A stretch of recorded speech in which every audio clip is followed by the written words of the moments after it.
N'hésite pas également à me suivre sur les réseaux sociaux, Facebook, YouTube et sur mon site negrinicolas.com. Salut, aujourd'hui je vous fais cette vidéo où je vais vous parler donc d'un reportage qui est passé sur Xenus.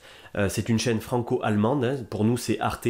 Et dans ce reportage, il y a pas mal de choses qui sont très intéressantes. Je vous mets d'ailleurs la vidéo entière du reportage sur ma chaîne YouTube. Mais ensemble, on va voir donc les points essentiels de cette vidéo, les preuves scientifiques des effets néfastes des ondes électromagnétiques. Et ensemble, on va corriger 2-3 petites choses pour que vous compreniez bien ce qui est dit. Là, vous allez entendre une dame donc, qui a découvert son électrosensibilité. C'est par hasard que cette scientifique a découvert son électrosensibilité. Pendant des années, j'ai souffert de troubles du sommeil. Je dormais maximum 3 à 4 heures d'affilée. Alors forcément, je n'allais pas bien. Et un jour, notre box est tombée en panne. Pendant ces 3 semaines, mon état s'est un peu amélioré. Une amie m'a dit « Qu'est-ce qui a changé? Tu as l'air un peu moins fatigué que d'habitude. » J'ai répondu que le seul changement, c'était la box qui était HS. Elle m'a suggéré de tout débrancher. Portable, box, Wi-Fi. Je l'ai fait, et au bout de 2 jours, je dormais comme une marmotte. Pourquoi je vous montre ça? Parce que c'est peut-être votre cas. En tout cas, essayez pendant quelques jours de faire comme cette dame pour voir si vous n'êtes pas sensible ou en tout cas si vous ne sentez pas un changement lorsque vous faites exactement comme elle. Ensuite, c'est très intéressant parce qu'on voit un professeur donc faire une expérience sur des élèves. Donc il est professeur en faculté et il fait des expériences sur ses élèves. Il montre que en fait, soumis à un champ électromagnétique, eh bien certaines personnes, 1 sur 2, donc c'est quand même énorme, ont un changement de rythme cardiaque lorsqu'ils sont soumis à des champs de Wi-Fi et de téléphonie DECT. Le professeur n'utilise la technologie sans fil que dans le cadre d'une expérience, pour montrer à ses étudiants les effets des rayonnements. Le principe? Mesurer avec un électrocardiogramme la variabilité du rythme cardiaque lorsqu'un routeur Wi-Fi et un téléphone sans fil sont allumés à proximité. Le résultat est étonnant. Chez un volontaire sur 2, le rythme cardiaque change. Comment expliquer ce phénomène? Là, on va voir que l'intensité, le seuil d'intensité des ondes électromagnétiques proposées en France ou dans d'autres pays est très différent. Et là, c'est une question politique, mais simplement, ce que vous devez comprendre, c'est que moins il y a d'ondes, mieux c'est. Mais il y a certaines normes qui sont totalement aberrantes par rapport à la vie, pas par rapport à la vente d'objets ou par rapport au business en fait des grandes multinationales qui s'occupent de la téléphonie sans fil. Mais par contre, pour votre santé, il faut viser le minimum, hein, vraiment le minimum. Nous travaillons depuis plus de 20 ans sur le sujet. Entre-temps, le nombre d'études a augmenté de façon spectaculaire. Selon moi, l'homme, les animaux et les plantes subissent l'influence de ces rayonnements. Or, il n'existe aucune protection suffisante. Et le législateur ignore le sujet. La valeur limite d'exposition qui a été instaurée autorise des rayonnements 10 000 fois supérieurs à la valeur limite qui serait nécessaire pour protéger l'homme. Le seuil d'exposition pour les antennes relais en Allemagne et en France est relativement élevé. Les antennes ne doivent pas émettre plus de 61 volts par mètre dans leur environnement proche. Les seuils d'exposition d'autres pays sont jusqu'à 10 fois plus bas. Comment expliquer une telle différence? Donc il est important de comprendre comment fonctionnent les ondes électromagnétiques autour de vous. Il est possible de se protéger même dans un appartement. Il y a beaucoup de personnes qui me demandent moi je pourrais pas me protéger parce que je suis dans un immeuble, je suis dans une tour HLM ou je suis autour de voisins qui ont tous des ondes électromagnétiques et je ne peux pas m'en protéger. Si vous pouvez vous protéger à titre individuel, on peut tous faire quelque chose dans son appartement ou dans sa maison. Mais pour cela, il faut apprendre un petit peu comment fonctionnent les ondes, comment fonctionnent autour de soi les ondes électromagnétiques, basses, hautes fréquences. C'est pas si compliqué que ça. Tout le monde peut apprendre ce que c'est les ondes électromagnétiques et comment s'en protéger. C'est pour ça que sur cette chaîne, je m'efforce de faire des vidéos ludiques, pratiques et vulgarisées. Vulgarisées pour que ça soit accessible au plus grand nombre, que vous soyez novice ou expert.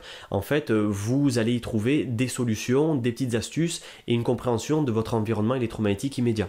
Je trouve qu'il est important de comprendre les choses pour ne pas subir soit les conseils de telle ou telle personne, soit subir finalement les changements qui s'opèrent devant nous alors qu'on ne peut rien y faire, par exemple la 5G ou les Wi-Fi, etc. Moi, mon but, c'est pas que vous finissiez ces vidéos en disant à votre voisin ou à votre ami j'ai vu une vidéo, Nicolas Negri, ce monsieur-là, il a dit qu'il faut tel appareil pour se protéger, super, je l'ai pris et ça va beaucoup mieux. En fait, ça, c'est pas vraiment opportun. L'idéal, ça serait de comprendre ce qu'il y a, d'entendre plus ou moins tous les sons de cloche, tous les conseils que vous pouvez entendre, mais l'idéal, c'est de devenir autonome, que vous soyez capable de mesurer les ondes électromagnétiques, que vous soyez capable de vérifier si un appareil est efficace ou pas, et tout ça c'est le but de cette chaîne, c'est le but de mes vidéos, c'est le but de mon site, c'est de vous donner la capacité d'être autonome dans votre protection des ondes électromagnétiques. Là on va voir un autre passage du reportage et vous allez voir qu'il y a des choses à dire. Le rayonnement effectif peut cependant être plus élevé que celui annoncé par les fabricants, qui effectuent leurs mesures selon la réglementation à 5 mm du corps. Côté français, l'Agence nationale des fréquences a d'ailleurs révélé qu'avec des mesures réalistes, directement contre le corps, le rayonnement est 2 à 3 fois supérieur au seuil réglementaire. Donc vous comprenez que les mesures sont totalement faussées. Hein, on n'est jamais avec l'appareil à 5 cm ou à quelques millimètres de l'oreille, on est carrément collé contre la joue. Donc les ondes électromagnétiques des portables, forcément, tout ce qui est marqué, le DAS ou les émissions électromagnétiques qui sont notées sur les boîtes par les fabricants, eh bien tout ça, c'est à prendre en compte, on peut les multiplier par 3 ou 4 à chaque fois. Hein, parce que les tests faits, vous avez vu, sont à quelques centimètres de la peau. Donc l'idéal, ce serait de se protéger de ces ondes électromagnétiques. Comment faire? On va voir la suite. D'où nos recommandations spéciales pour le portable. Limiter ses appels et utiliser des oreillettes, car la distance joue beaucoup. On vous dit par exemple d'utiliser un cordon filaire pour téléphoner. C'est pas mal parce qu'on éloigne le combiné, mais attention, le long du fil jusqu'à votre oreille, ben finalement les ondes électromagnétiques vont quand même passer, vous allez avoir des ondes électromagnétiques, alors là c'est même plus à 5 mm, c'est même plus collé à la joue, c'est dans l'oreille, donc c'est pas vraiment une solution. Vous avez des kits main libre qui sont remplis d'air, le tube est en air, je vous mets le lien dans la description, là ça serait pas mal parce que eh bien, le cordon, en fait il est classique hein, de votre téléphone, et à un moment donné il est juste en tube rempli d'air. Donc il n'y a aucune onde électromagnétique qui peut se véhiculer jusque là, et donc dans l'oreille vous avez une oreillette qui émet quasiment pas d'onde électromagnétique. Le combiné vous le tenez loin, bon malgré tout vous l'avez dans la main, mais au moins c'est loin de votre cerveau. Là ici il nous montre comment se protéger des ondes électromagnétiques des téléphones fixes sans fil, c'est-à-dire les DECT. Attention, alors pourquoi pas hein, ce téléphone sans fil, en fait il ne va émettre que lorsque vous êtes en appel. Parce que vos combinés DECT classiques, eh bien en fait ils émettent en permanence. Le boîtier sur lequel le téléphone est posé, eh bien il émet en permanence, un peu comme une Wi-Fi, en permanence, donc c'est vraiment mauvais. Et que vous preniez le combiné ou pas, eh bien en fait il émet hein, comme une Wi-Fi. Effectivement, mieux vaut changer son téléphone sans fil de type DECT, qui émet en continu, contre un appareil nouvelle génération dont l'émission est faible. Attention! Le mode Eco DECT est à configurer soi-même. Le téléphone émet alors seulement pendant les appels et plus du tout lorsque le combiné est sur sa base. Qui plus est, le rayonnement pendant les appels est fortement réduit. Pour vous protéger au maximum des ondes électromagnétiques des téléphones fixes, eh optez pour un téléphone filaire.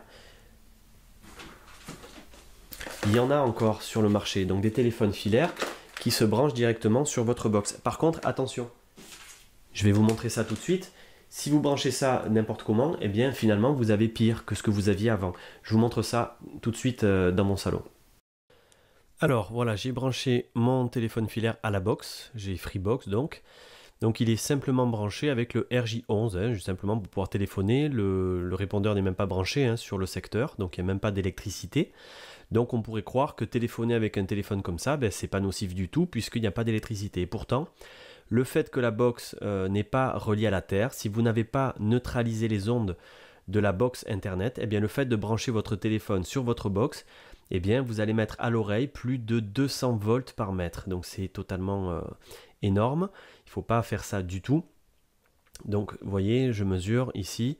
Le téléphone, il a l'air inoffensif comme ça parce que pas d'électricité, hein, simplement le câble RJ11.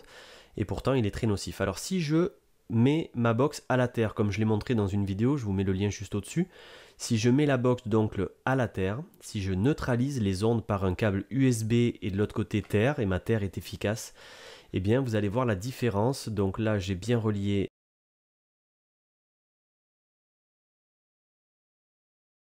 la box à la terre et vous voyez, il n'y a plus rien en onde électrique. Alors j'ai quand même 15 volts parce que, vous voyez, je mesure le sol, là j'ai 24 volts par mètre au sol parce que j'ai des câbles électriques qui passent sous le plancher, donc il faut que je règle ça. Ça va être fait bientôt dans des travaux, dans des futurs travaux. Mais vous voyez que le combiné lui-même n'émet plus. Le combiné n'émet plus, donc je peux téléphoner tranquillement sans être impacté par les ondes électromagnétiques. Vous voyez, là je confirme que c'est bien le sol qui émet et non pas le combiné. Là je vais essayer de me... Alors vous voyez que la box, également la télé, tout ça est mis à la terre. J'ai neutralisé donc toutes les ondes de la Hi-Fi, de la TV et de la Hi-Fi. Voilà, vous voyez, je tiens le combiné à une main et l'appareil de mesure. Je n'ai plus aucun rayonnement basse fréquence sur ce combiné parce que j'ai réglé le problème. Là, vous allez voir une petite astuce où la dame, elle mesure un champ électromagnétique devant sa lampe de chevet. Ce qui est sûrement le cas chez vous, votre lampe de chevet peut émettre des champs électriques basse fréquence. Vous allez le mesurer et le monsieur, vous allez voir, donne une solution. Je vous laisse voir. Et je fais quoi avec ce crayon? Passez-le par exemple près de cette lampe. Oula! C'est quoi ce bruit? C'est l'intensité de champ de la lampe de chevet. Ah d'accord. C'est un rayonnement basse fréquence, c'est ça? Oui. Mais ça bip alors que la lampe n'est même pas allumée. Oui, les lampes éteintes peuvent rayonner quand même. Ok, mais comment faire pour réduire au maximum la charge de rayonnement de cette lampe de chevet? En retournant la fiche d'alimentation. En la retournant? C'est-à-dire? En la retournant de 180 degrés. D'accord, donc je débranche la fiche. Oui. Je comprends pas.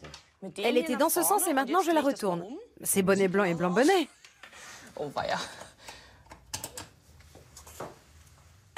Plus de bip. C'est de la magie. Oui. Je comprends pas, expliquez-nous. Il y a un truc qui m'échappe là. C'est un interrupteur unipolaire qui agit seulement sur un des deux fils du câble d'alimentation. Si la fiche du câble est connectée à l'inverse des polarités de la prise, la lampe restera constamment sous tension, d'où la forte intensité de champ de tout à l'heure. Alors la solution de tourner la prise pour qu'il n'y ait plus d'ondes électromagnétiques au bout de la lampe, oui ça marche, mais attention ce n'est pas une solution finale, ça ne limite en fait que très peu les ondes électromagnétiques puisque ça va juste les arrêter à un certain endroit du fil, c'est-à-dire à l'endroit du fil où il y a le petit interrupteur. C'est-à-dire que pour bien vous expliquer, il tourne la prise parce qu'en fait la phase, il y a un des deux fils, vous savez dans votre électricité, dans les murs, il y a deux fils, un bleu et un rouge. La phase c'est le rouge, c'est celle qui envoie le courant, le neutre le récupère, hein. C'est comme si c'était un circuit qui va et qui revient. Donc la phase, lorsqu'elle est branchée sur un côté de votre prise de votre lampe de chevet, et bien cette phase, comme l'interrupteur ne coupe qu'un seul des deux fils, hein, lorsque vous appuyez sur l'interrupteur pour allumer ou pour éteindre, ça ne coupe qu'un seul des deux fils. Donc si par malchance, enfin par hasard, vous avez le fil de phase donc qui est branché sur le fil qui est toujours alimenté, vous voyez quand vous coupez un des deux fils, celui-là si c'est le fil de phase, et bien en fait jusqu'au bout de votre lampe de chevet, vous allez avoir les ondes électromagnétiques basse fréquence. Donc le fait de tourner, oui effectivement, ça permet de savoir si votre lampe est dans le bon sens pour être moins nocive, mais ce n'est pas une solution finale. Dans mes formations par exemple, j'explique comment avoir une lampe de chevet allumée ou éteinte qui ne pollue pas du tout. Donc si vous voulez en savoir plus, n'hésitez pas à cliquer en dessous sur le lien qui envoie sur mon site. Et là je vous montre tous les petits passages, donc comme ça vous évite si vous n'avez pas le temps de regarder tout le reportage, où il montre les effets sur le corps, les effets sur l'ADN, les effets sur les enfants. Comme ça vous avez en fait le résumé en condensé de ce qu'explique le reportage, et vous pouvez bien comprendre pourquoi les ondes électromagnétiques sont potentiellement cancérigènes, potentiellement mauvaises pour tout le vivant, pour les êtres humains, les animaux et même la nature. On a clairement établi ces effets sur les ondes cérébrales. Des recherches ont également prouvé que le système nerveux central était impacté. Par ailleurs, il existe des indices sérieux montrant que les maladies neurodégénératives comme Alzheimer sont favorisées. Et il ne fait aucun doute que la qualité du sperme diminue lorsque les hommes portent souvent leur portable dans leur poche de pantalon. Enfin, l'effet cancérigène a été clairement démontré dans des études. En 2010, une étude internationale sur des patients montre que les utilisateurs intensifs de portables pendant plus de 10 ans ont en moyenne un risque de tumeur du cerveau supérieur de 40% aux autres utilisateurs.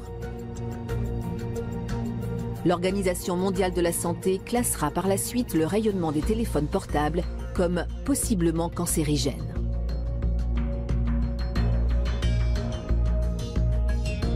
En 2015, des études sur l'animal prouvent pour la première fois que le rayonnement des portables sous le seuil d'exposition accélère la croissance de tumeurs existantes. Une surprise pour le monde médical. Et en 2018, c'est le choc.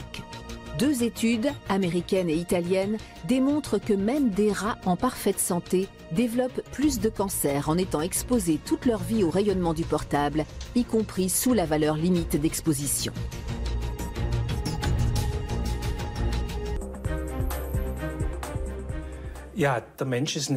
L'homme est un être électrique. Nous sommes composés, nous existons de par une combinaison de biochimie, de physiologie et de physique. Le cœur est un organe électromagnétique. Notre muscle cardiaque réagit aux champs électromagnétiques et en produit lui-même. Toutes les cellules nerveuses, toutes les cellules du corps sont concernées. Voilà, j'espère que ça vous a plu. N'hésitez pas à me mettre en commentaire tous les sujets que vous voulez que j'aborde. J'aborderai dans cette chaîne YouTube le maximum d'informations pour vous permettre de vous protéger des ondes électromagnétiques. Donc n'hésitez pas dans les commentaires à me mettre j'aimerais bien parler par exemple des téléphones sans fil. J'aimerais bien par exemple parler de telle ou telle protection. Je vais d'ailleurs faire une prochaine vidéo sur les patchs, vous savez, qui sont vendus sur internet, qui se mettent derrière le téléphone portable et qui sont censés vous protéger des ondes électromagnétiques. Je vais vous expliquer tout ça. Je vais même faire des tests devant vous avec un appareil et on va voir si enfin ces patchs sont vraiment efficaces et s'ils vous protègent, vous et vos proches, des ondes électromagnétiques. N'hésitez pas à visiter mon site, je vous le mets en lien dans la description. N'hésitez pas à me donner votre avis et vos envies. Allez, à bientôt.